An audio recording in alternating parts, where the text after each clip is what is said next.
Okay, so we are recording on the cloud, although Don was already recording. So before I share the first thing, does everybody understand what steering is and how it relates to the latest practice change?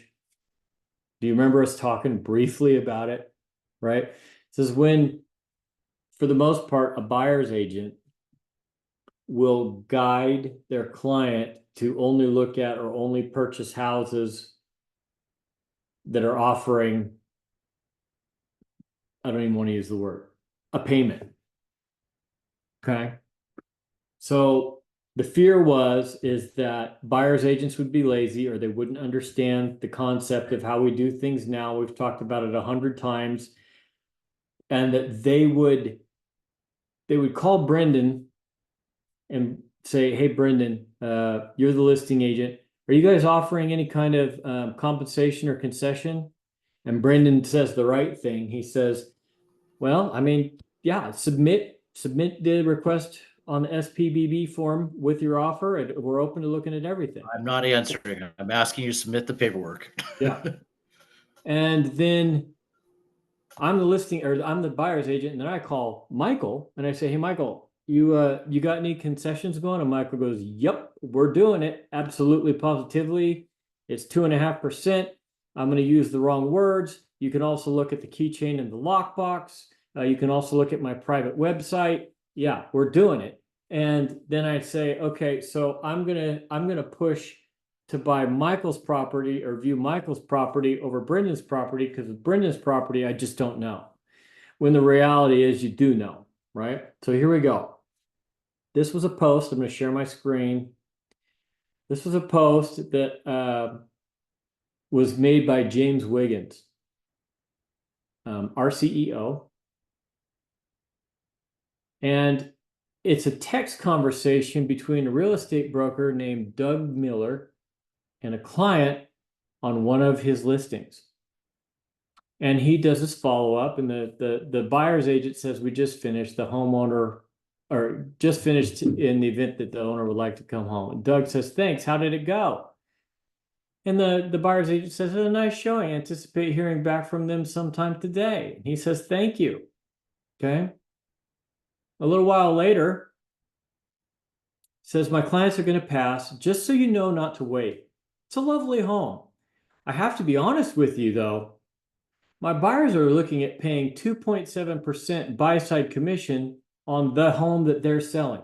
So she's telling him, "My buyers are already committed to paying 2.7% co-op on the home that they're selling.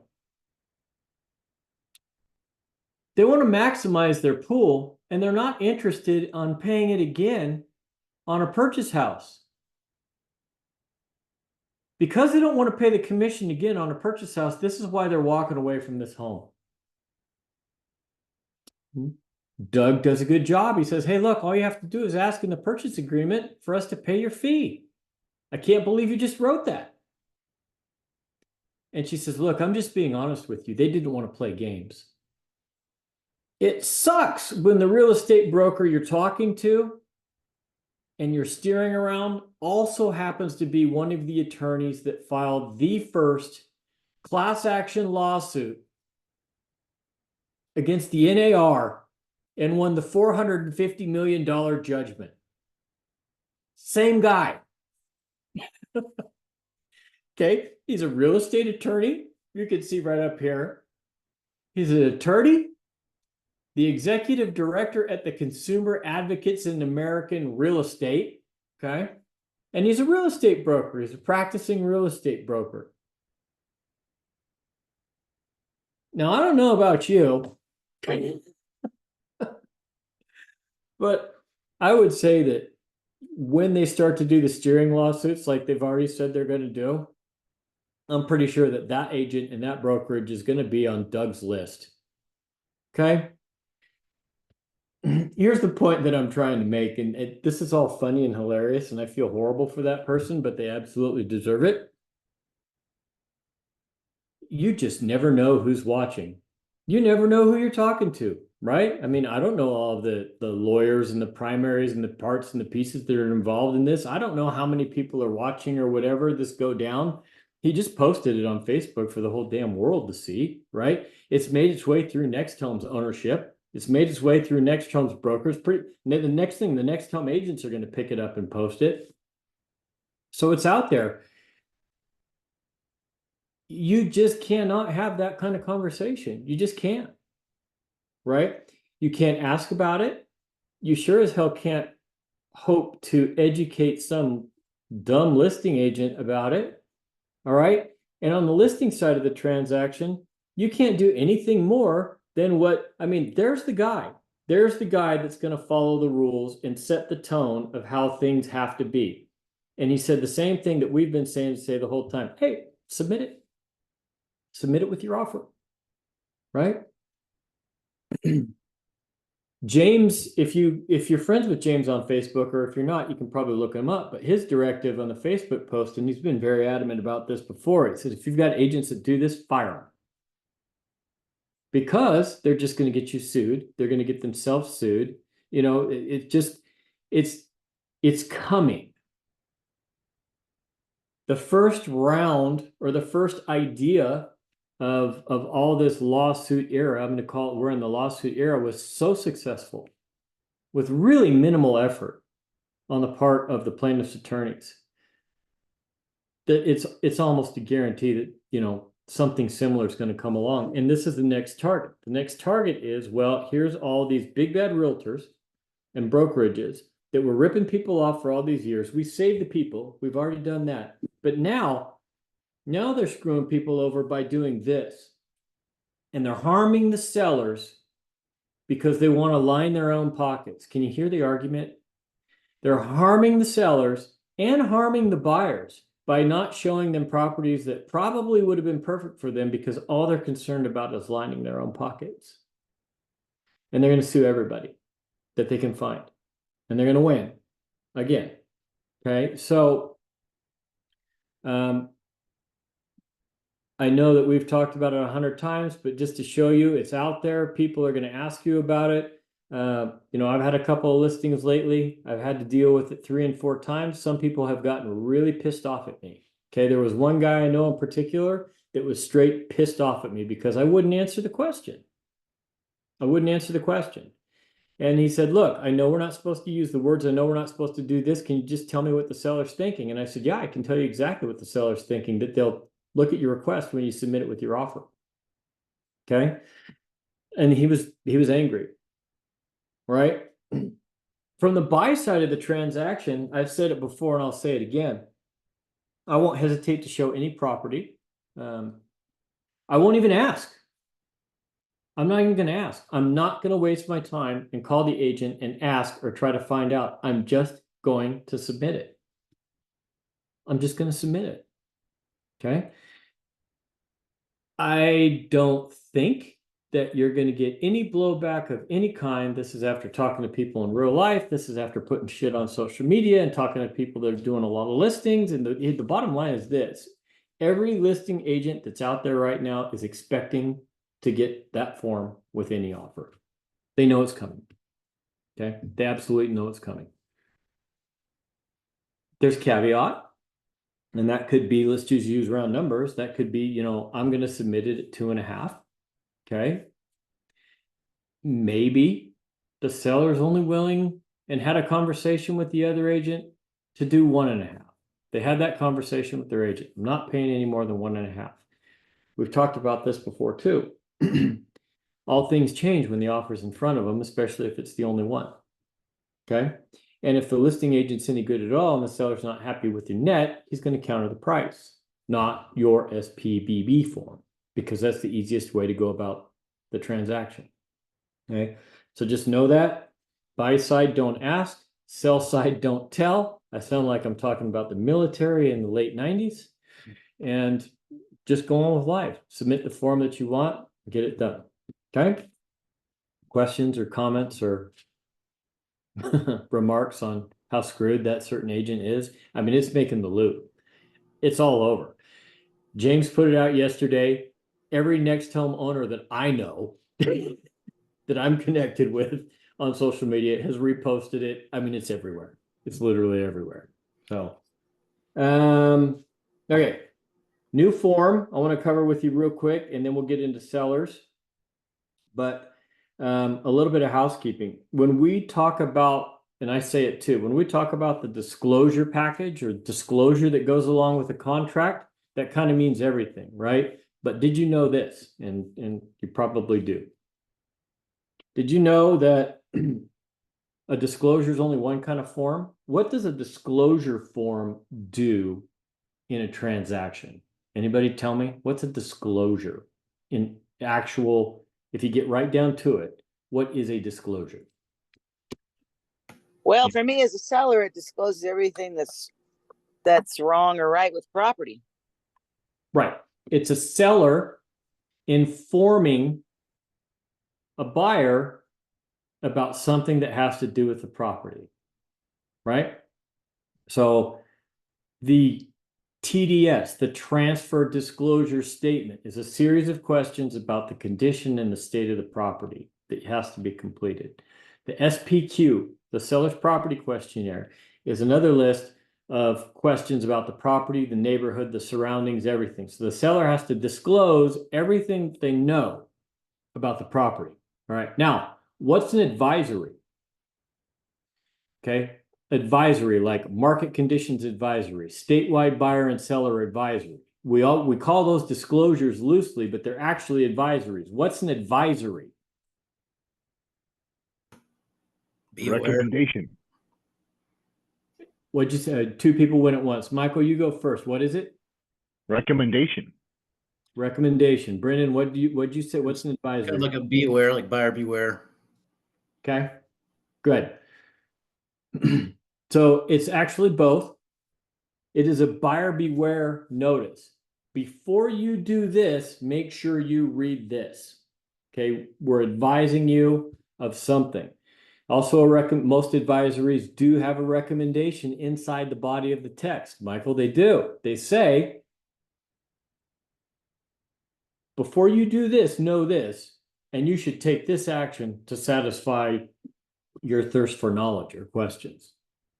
The form that we're going to talk about is an advisor. It's saying, hey, before you do this, understand this. Okay. There's one more thing that comes up in contract. It's not as frequent, but there's one other type of form. It's a notice. What's a notice?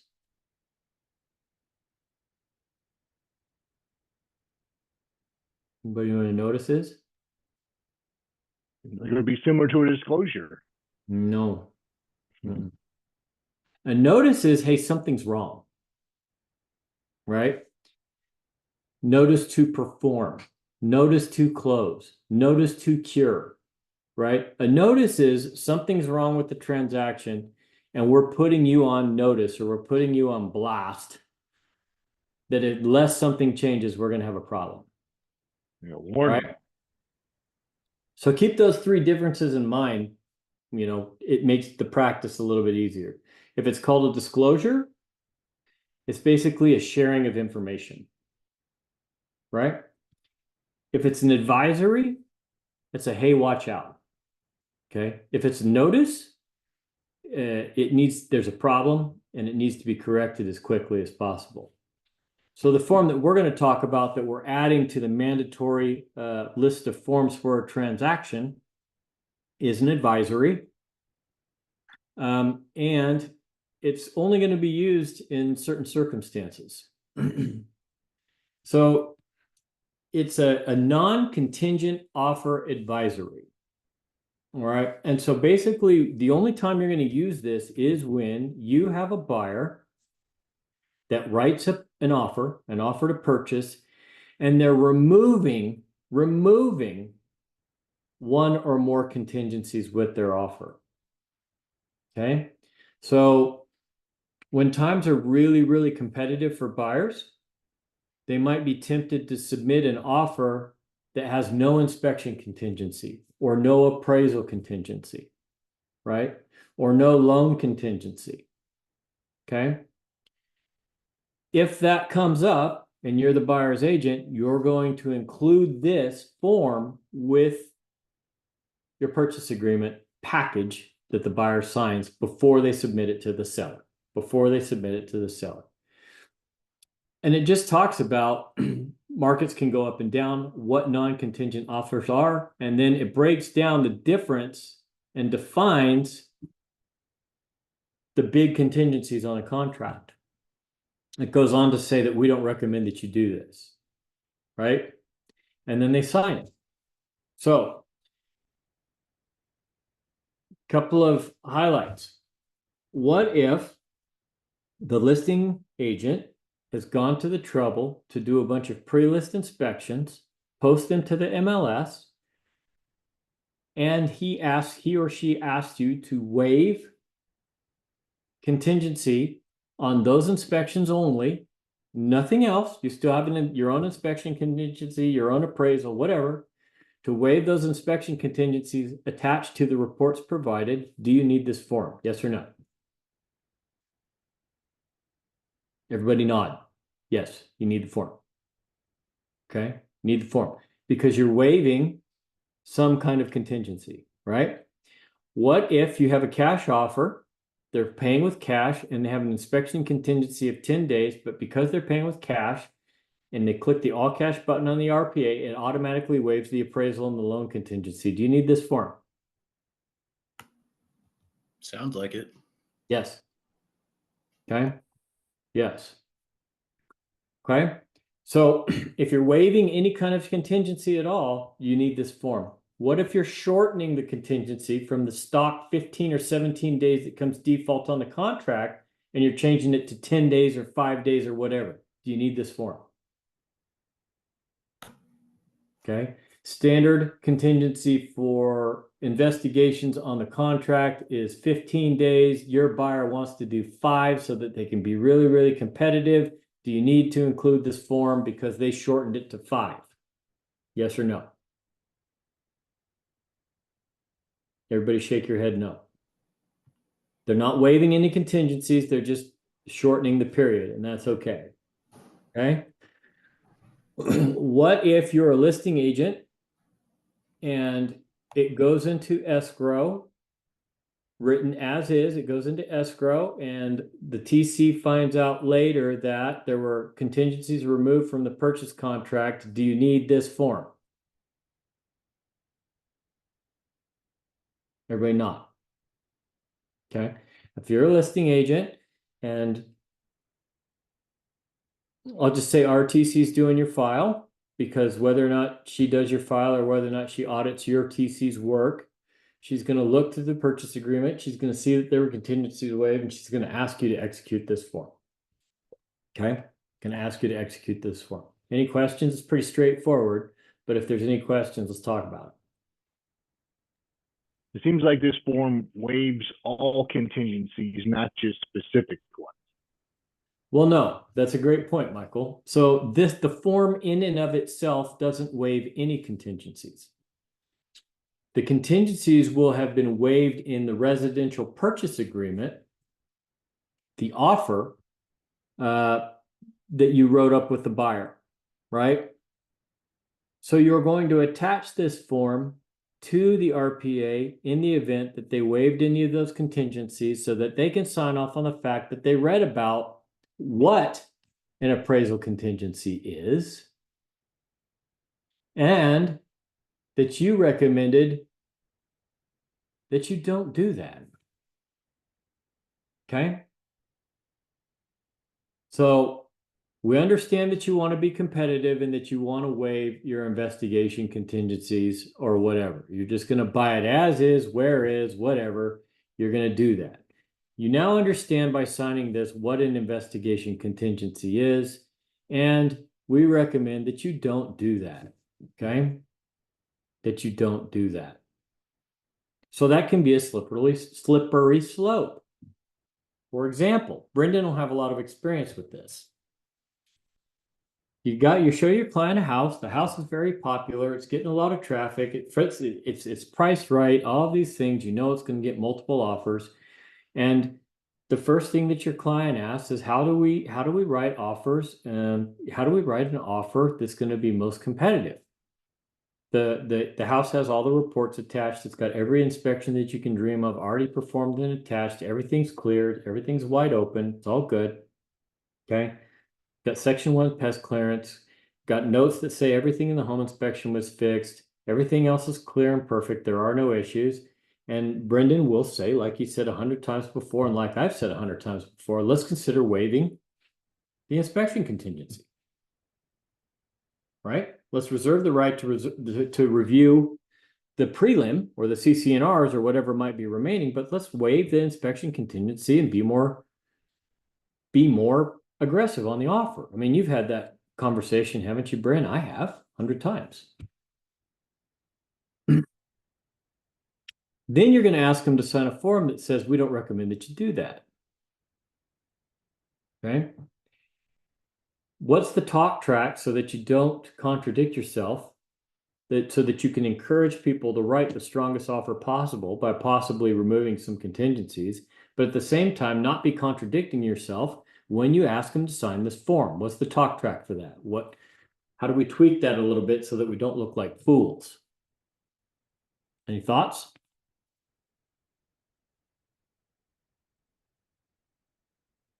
So the way that I'm going to do it in the future is I'm going to modify my approach to asking them or coaching them to remove those contingencies on their offer. I'm going to do that by sharing this form with them in the beginning. And I'm going to use words like this. One thing we could consider, although it's not the recommended path, would be to remove the appraisal contingency. There's some risk involved with that, but let's talk about the likelihood of that risk coming back to bite us and decide whether or not you are comfortable with doing that. I'm not telling you to do that. I'm telling you that that kind of action might make for a more attractive offer.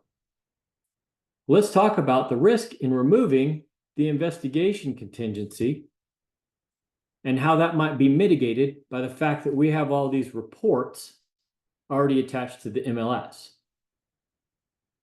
If you can review those reports and feel comfortable with the condition and the result of those reports, and you can trust those vendors, then that might be a way to increase the aggressiveness of your offer, even though we can never recommend that you would do that.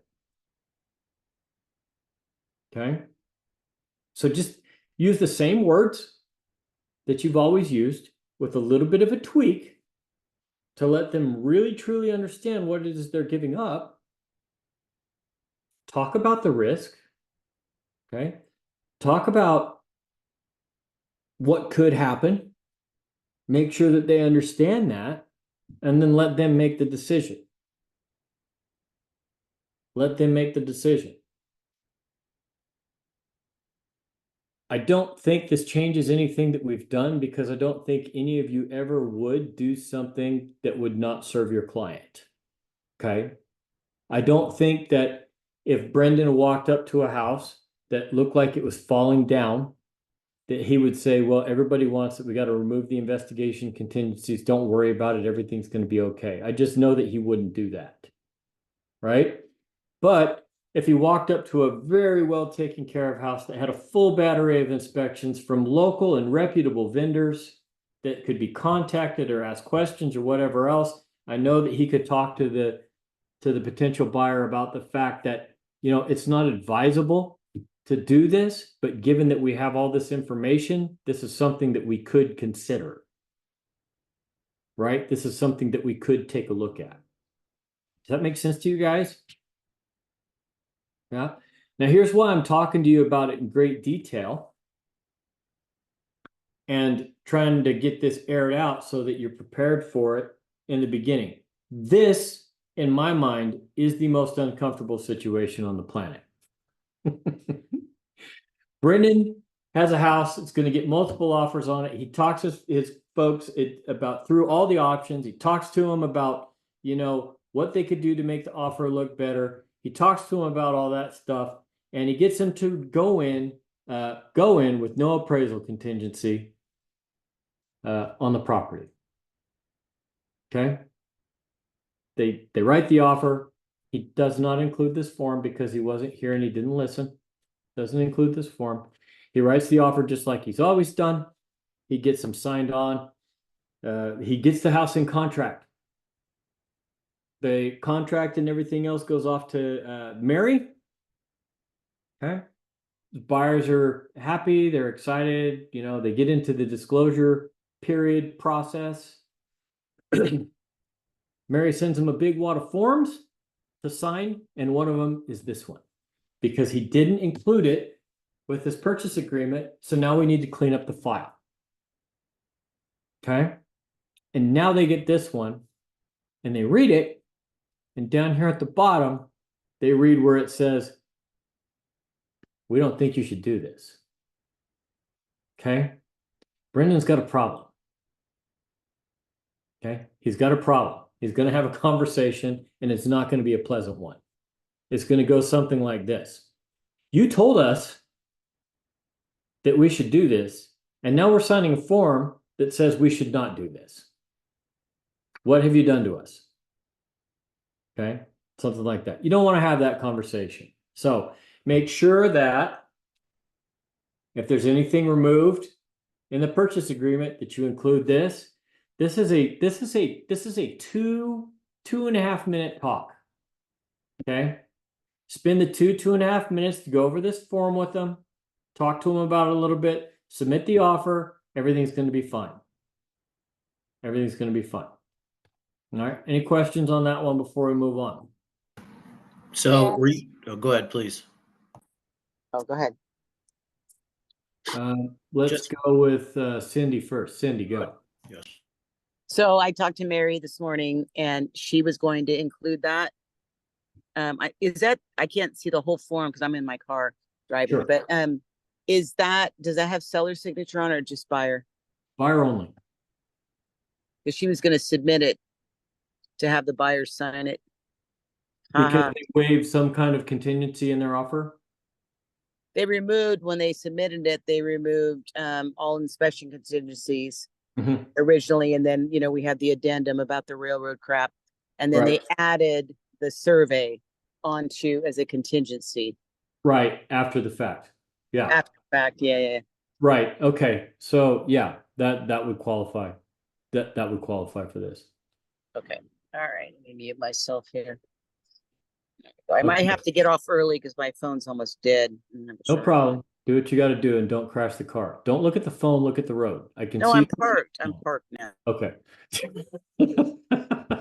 Okay, let's go. Michael, did you have something? No, Brendan, go. To clarify, if I am shortening a inspection contingency from the regular formatted time to 5 days, then this should be submitted also because of that? No. Oh, okay. No, only if you're removing. Only if it's shortening. So any contingency at all that's removed, that's not included. Correct. Okay. Yep. Anybody else? No? Okay, going on. All right. Last week, what we did not get to that I think we need to cover because it's applicable to both buyers and sellers is the mindset of sellers currently. Okay. So 37. Good. Yeah, we got a few minutes. I don't think this will take a real long time, but it's important to get it out there. Right now, if you're not aware, it is tough to be a seller. Okay. It is tough to be a seller. In every segment of inventory in all of our markets, the inventory is increasing, the days on market is increasing, the prices that we have been accustomed to selling for and going under contract for are decreasing. Okay, traffic is decreasing, inquiry is decreasing. It's all going down. This is particularly hard for sellers right now because these guys and gals are in the transition period from where we had been for years, literally years, starting with the COVID era and all the insanity that went along with that, and lasting up until probably 90, 120 days ago. Okay. At which point there was no kind of trickle down, trickle down, trickle down. It was literally a cut mark in time. Okay.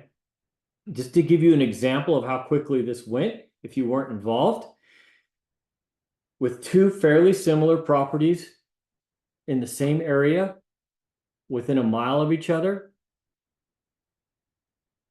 in 30 days, 45 days, this brokerage went from having a listing that got 7 offers and went $80,000 over list price to a listing that to date hasn't sold, hasn't got any offers, has very, very little traffic. Okay. That's the shift that has occurred in the market. And it's like that everywhere, folks. It's like that everywhere. But Damien, my sister's cousin's nephew's uncle's best friend put their house on the market. They were on the market for 2 days. They got 75 offers. They had 145 people through the open house. They kicked ass. Everybody's happy. Everybody's fine. Yeah, I know. Okay. There's always going to be exceptions to what's going on. There's always going to be that house that just so happened to be in East Sacramento, and it was, the perfect house with the perfect updating and the perfect location, the perfect sun exposure, and everything was right. And it sold when, all of the houses that were within 2 miles of it or a mile of it didn't sell. And there's always going to be that. There's always going to be that. But generally speaking, there's been a real slowdown in the market, a real pressure on price, a real reduction in all the things that we talked about. And the seller's mind is still going back to probably when they first started thinking about selling their house and it was batshit crazy busy, right? And so they're wondering, what about me? What about me? Okay. And that can be really, really difficult to deal with, right? That can be really, really difficult to deal with as a listing agent for all the reasons that you can imagine. Okay. You might spend 4 or 5 hours pulling together all the best data that you can pull, to include photos and walkthroughs and everything else about why the price pressure on their house is pushing downwards and why you absolutely positively need a reduction if you're going to sell their house. And they will say something to you like this: no. Okay. Because the house down the street that's not as nice as mine sold for X. Okay. Yeah, I know. That was 90 days ago. Okay. It's really, really difficult for buyers agents because you might have a situation like this. Hey, Brendan, thanks for your offer. I really appreciate it. I know your client loves the house. I know they want it really, really bad. I appreciate the fact that they wrote a full price offer on the property. I just want to let you know, I'm going to counter you with 10 grand over. Yeah. See the smirk on his face right now? See the smirk on his face right now? Yeah, exactly. Yeah. See him shaking his head? Yeah. Okay. Brendan, go ahead and say to me what you're going to say to me. Go ahead and say it. Let's play it through. Brendan, thanks for your offer. Thanks for your full price offer. I've talked to my client. Hey, my client really wants to make a deal on this, but look, I'm going to be totally transparent with you. They think their house is worth more, and you wrote $399, $999, and I'm going to counter you at $410,000. How many offers do you have? Just yours. Oh, okay. I'm confused.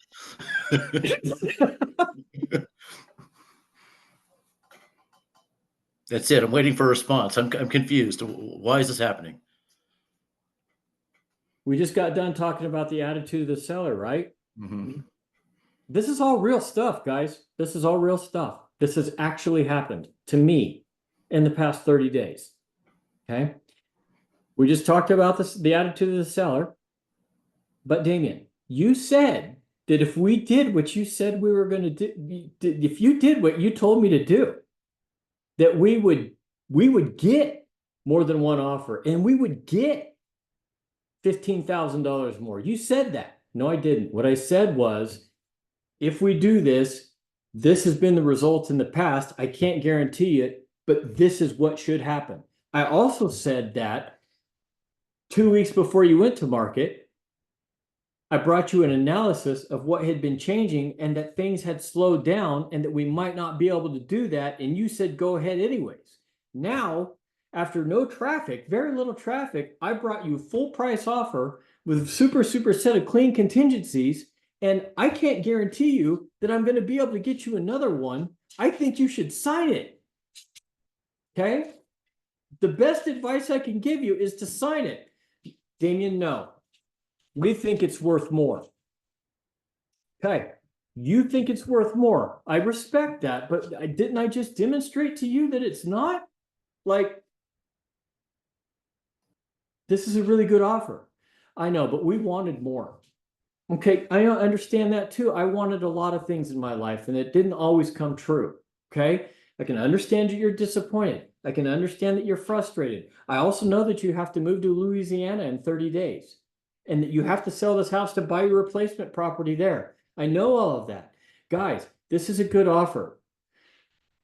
I cannot guarantee you that we're going to have another one after this anytime soon. I can't guarantee you that we won't, but I can't guarantee you that we will. I don't have a bunch of people asking me to see it. I don't have a bunch of people asking questions about it. We don't have a bunch of tours. We don't have a bunch of showings.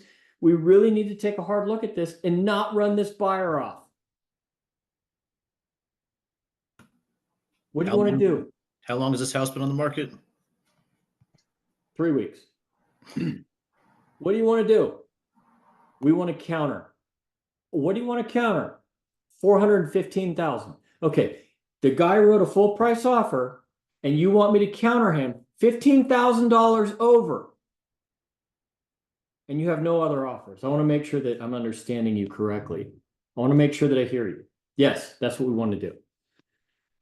Are you willing to run him off and not sell the house? Are you willing to take that chance? Because that's where we are. Are you willing to take that chance?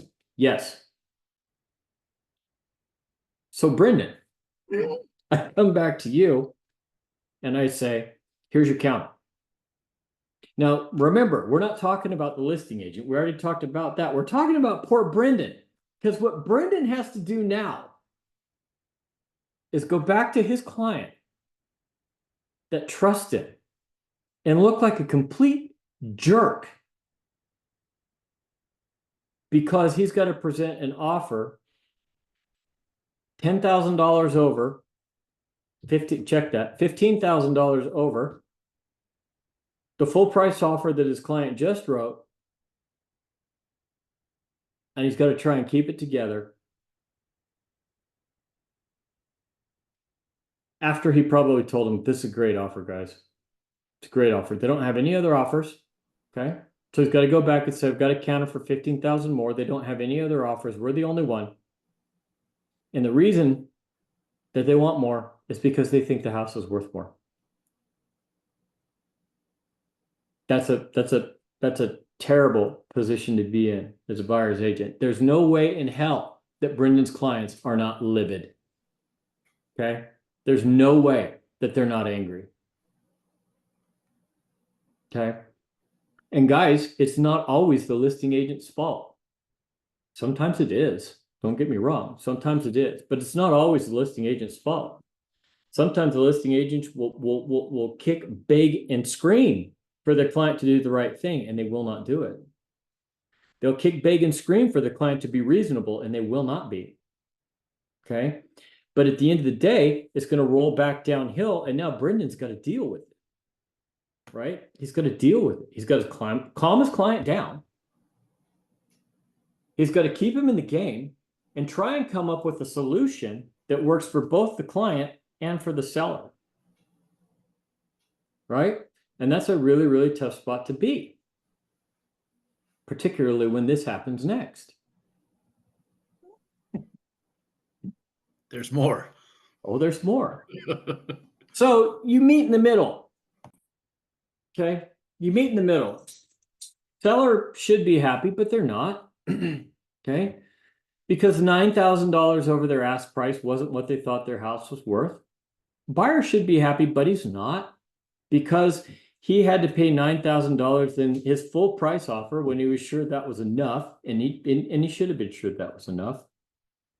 And the buyer does the inspections. Now, keep in mind that the listing had all the inspections attached, all of them. And the client told the agent, all the section 1 is done. Okay? We took care of all the section 1 before we painted the house. And the listing agent told the buyer's agent, hey, don't worry. We took care of all the section 1 when we painted the house. My client did it. We're golden. But, you know, the buyer does a full battery of inspections anyways, and guess what they find? Anybody want to guess? Not all the section 1's done. It's not all done. There's a couple items that didn't get fixed when they painted the house. So what's the buyer come with, everybody? What's the buyer come with? Request for repair. A request for repair. Absolutely. Guess what they asked for? Clear section 1. Not even that. They asked for the value of section 1. They also did a sewer inspection and found a dip in the sewer line where it was holding water. They asked for 50% of the value of the sewer line inspection. Okay.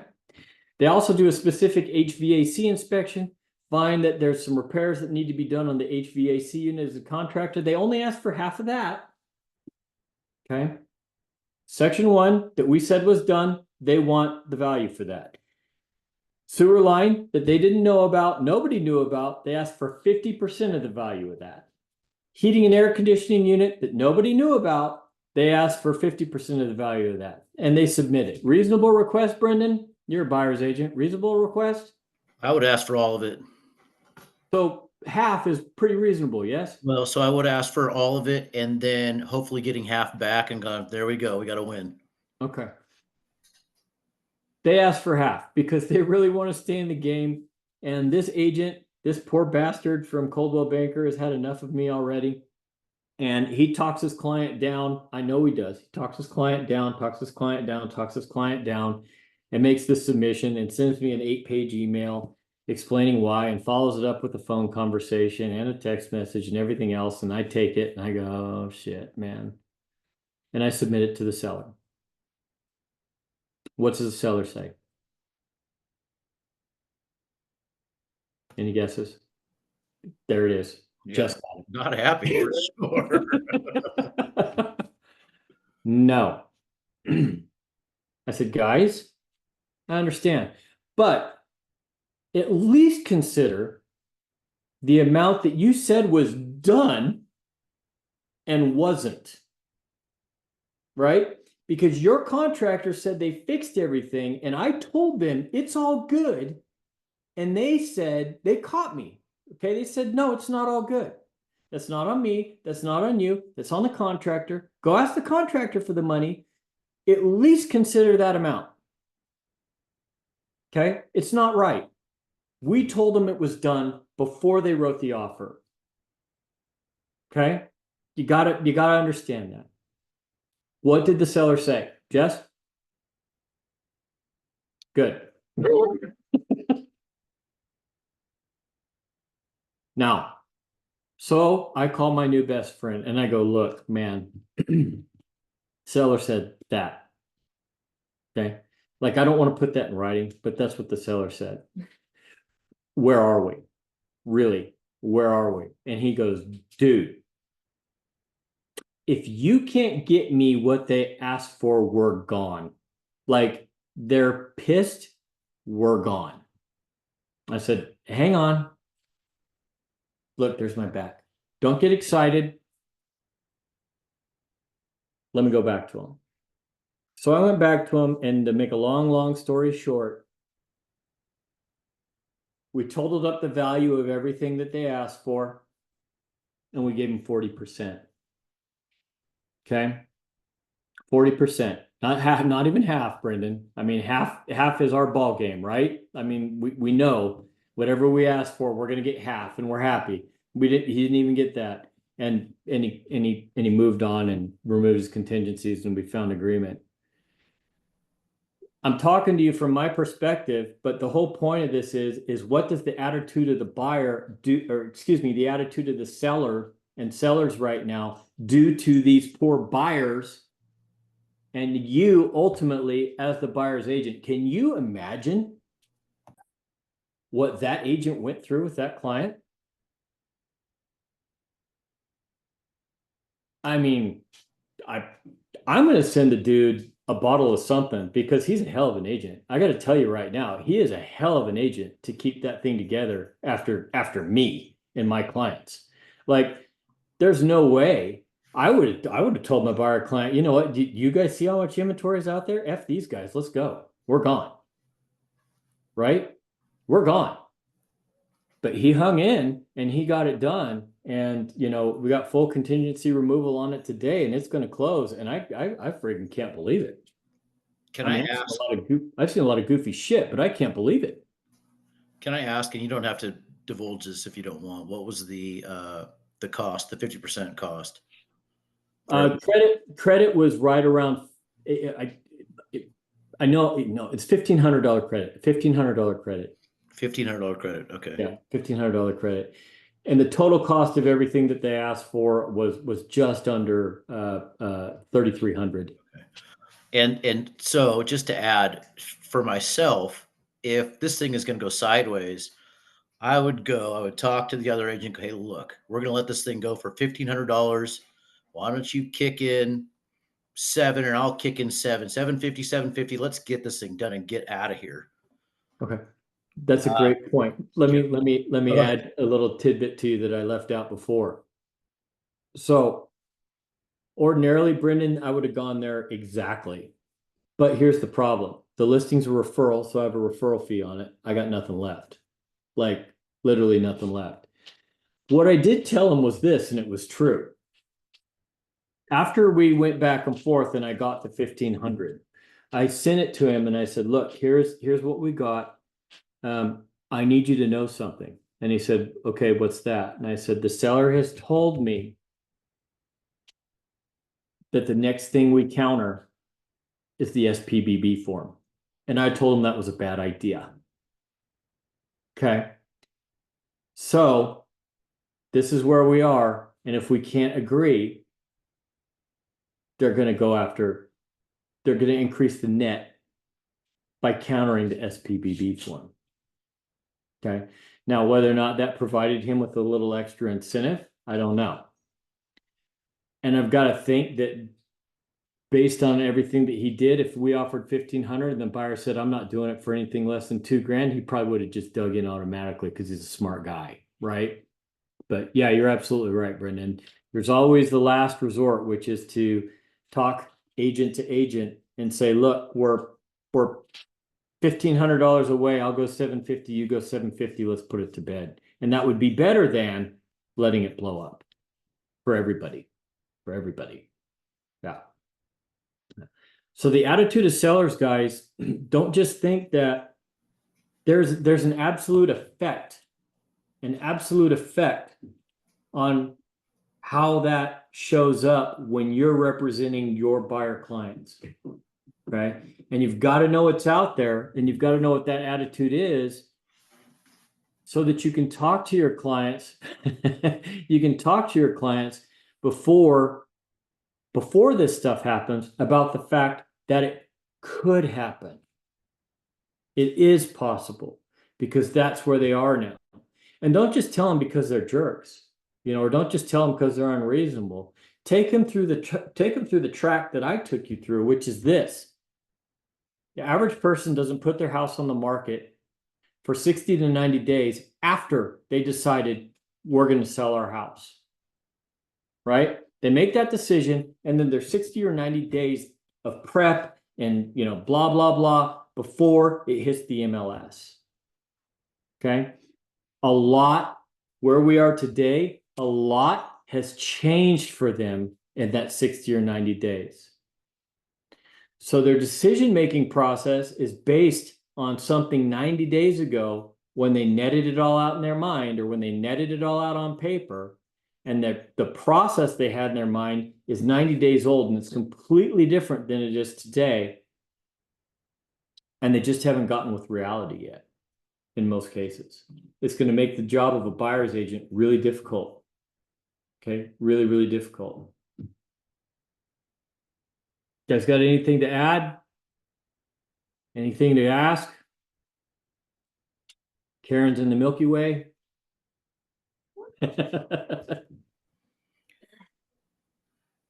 Harley agrees. He's all in. I've got something to add that's not on this exact topic, but it's going back to the post that you showed us. So I am to realize and believe that the lawyer that filed the class action lawsuit is also a real estate broker. Yep. That is correct. Wow. That is correct. I have a lot of feelings about that one. Don't you? Yeah. I think we all do. I think we all do. Yeah. Talk about having an inside track to, it's just slimy. It just really is slimy. Yeah. Yeah. And Brendan, I mean, he's not just a broker on paper. The dude's listing property. And I'm pretty sure that he had done at least one listing before the idea of the lawsuit came up. Right? And I'm pretty sure I know what the compensation structure was on that listing. Yeah. Good stuff. Good stuff. All right. We covered a lot. I'm tired. Everybody's tired. I'll close with this. You guys got to hang in there. Okay? You got to hang in there. You got to keep grinding. You got to do it. All right? There's no doubt in my mind that we're at or near the bottom of the real estate cycle right now. Okay? Right now. There's no doubt in my mind that this correction theory that's been floating around real estate since 2020, maybe 2019, there's going to be a correction. There's going to be a correction. Guys, this is it. This is the correction. Okay? The definition of a correction is when it resets to prices were up. Now our average price is at $600,000 and the correction is going to take it down to $550,000. Okay? That's where we are. Okay? The one listing I have on market, there are now 26 houses in that price range, which is almost 6 months worth of inventory. Okay? Average days on market, 42 days. Okay. It's here. Okay. Got to grind. Got to stay with it. Can't quit. Got to get through it. The other side of it, things get good again, and we go back on the uptick, and everybody's happy. Okay. Everybody's happy. The only people on this call that have been doing it for long enough to realize what the happy times are like are Brendan and I. And I can tell you this. If you've never been there, you've got to gut through it until you get there, because once you get there, it's great. Okay? It's absolutely great. You're going to do 24 deals a year. You're not going to work as hard as you're working right now. You're going to be whistling everywhere you go. It's going to be a fabulous time. You're going to make tons and tons and tons of money. Make sure that you save it and don't spend it all for the next one of these that comes around. All right, Brendan, would you have any different analysis than that about the difference of where we are now versus where we are in even an average real estate market, not even a boom, just average? No, I think you're right on. It's been tough. There's no doubt about it. And before that, it felt pretty easy. So I think you're right. I think we're at the bottom. And I think also too, to add to all of that, there's going to be a lot of people that don't grind it out, that don't hang in there. So your competition is going to be less also. Absolutely. Yep. Yep. There's no doubt right now between the terrible, terrible economy that we're in right now for real estate and the practice change. I mean, we're thin in the herd right now, guys. We're absolutely thin in the herd. So when it starts to go the other way, you're going to have less competition. The best thing that you can do right now, the absolute best thing that you can do right now is to plant as many seeds as you possibly can. Marketing to your sphere, prospecting, presentations, even if they're going nowhere, get them out there, right? Get yourself stuff to follow up on. Become relevant. Become associated with real estate, because when that thing turns around, when this thing turns around and people start to want to transact real estate again, if you're top of mind, you're the one. And the data already says 90% of people in the world deal with the first real estate agent they talk to. Okay. So be in front of them before that time comes.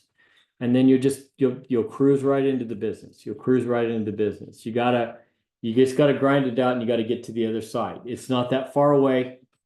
Okay. I promise it's not that far away. 2025 is going to be a much, much better year. Okay. Affordability is going to be a little bit more in check for a moment. Interest rates are going to be down even lower. People are going to be mentally okay with things. We'll have the election behind us. It doesn't really matter who's in office as much as what really matters is nobody's bitching anymore, right? Nobody's scaring you anymore, right? What you got right now is everybody in your television, social media, anything you read, everywhere you go, they're scaring you. They're scaring you into a vote. And they're scaring everybody into a vote. And what that causes is paralysis. I'm scared. I don't know what's going to happen. Okay. I can tell you from experience, I mean, sure, there are reasons that either party will make an effect on whatever segment of population, and somebody's going to love either party that gets in. Okay. Somebody's going to hate either party that gets in. But what will really, really happen is there will be no more we're trying to scare you all the time, and people relax. Okay. And they feel like it's going to be okay. All right. So we just got to get through it. Got to keep grinding. Don't stop. Don't curl up. Do something. Put yourself out there. Market, prospect, plant seeds. Harvest time is coming. Plant the seeds. Okay. Anything else before I click the button? Okay. Go out and plant some seeds.